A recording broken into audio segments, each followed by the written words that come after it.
know, maybe some of you don't like watching my vlogs, but here we go. And I was going to write a post about my Dr. Kinney conversation and what's going on with what she's doing for our babies and our family. But I don't know, I just don't, a lot of times I sit down to write and I don't have enough. My attention span is just horrible that I just can't do it. Anyway, so I'm going to, while I'm driving to the post office to mail off some of my Instagram packages, and I have to go pay a bill or two, I was going to tell you guys. So, and I don't have a lot of memory on my phone, so if it stops, this video might be cut into two. So anyway, Dr. Kinney contacted me about, I guess she sent me an email about a couple weeks ago, and I didn't check my email. Not always great about that, just like I'm not great about the phone, and that's usually what happens whenever I get really depressed. I kind of just check out, and we all know that. It's nothing personal. I do it to everyone, from my best friend to my dad. So anyway, so she emailed me again last week and said, you know, I don't know if you had seen my email, but we have begun the evaluation of your babies, and we wanted to just touch base with you and ask you maybe a couple of more questions, and just to touch base with you on just what's going on with what we're doing. So I emailed her when I saw that. I said, oh crap, you know. So I emailed her back and I said yes. Oh, and she said, would you be available to talk sometime this next week? So I emailed her back and said yes, I will be able to be available to talk pretty much any day, and you know, told her whatever. And so her administrative assistant, I guess she's on vacation. She's not in Boston. She's on vacation for about a month, because when I first sent her my email, I got just one of those automatic responses that they, you know, the email will send you back to everyone that emails that specific email address. And it said that she was on vacation. So she's on vacation, and anyway, but we set up a conference call for me and her yesterday at 3 o'clock Eastern time, which was 1 o'clock my time, because I live in Wyoming, which is, I guess, mountain, whatever.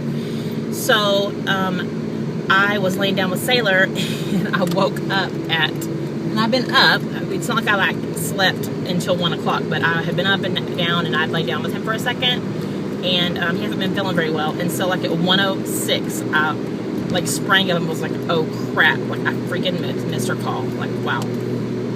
So I called and tried to get on the conference call and talk to the specialist, the AT&T specialist, and they're like, you know, there's no one here. So I emailed her real quick and said, you know, I'm here.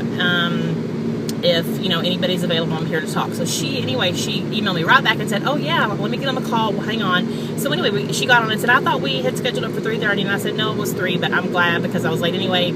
So anyway, she's so nice, so personable, and she just basically began with just saying that she had been in contact with Dr. Hobby, who is the medical examiner out of Rapid City, South Dakota, and he is because we don't have a medical examiner here in Gillette or in Campbell County, Wyoming. The coroner here is not a doctor, and so he takes the deceased down to Rapid City to have their autopsy performed by the medical examiner down there.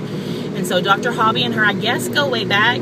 She said that she's known him for many years. They used to work together on a reservation of sorts, doing some sort of research. But anyway, she said that, and this was very surprising to me, that Dr. Hobby still had Jones's brain. And so I'm like, kind of just like, okay. So I'm kind of sitting there, and she's like, yeah, you know, we have, the doctor still has Jones's brain, and we want to, you know, and this is like a real great opportunity for us, because we want to get it and we want to study it. And I said, well, is that very common practice to keep someone's organs after, you know, autopsy, and not, you know? And she said, no, it's not. And she said that Dr. Hobby was very concerned because Jones's brain weight was twice the weight of what a normal 4.5-month-old baby should be. So she told me, she goes, for instance, not for instance, but a baby his age should have been around 600 grams, and his was over 1,000.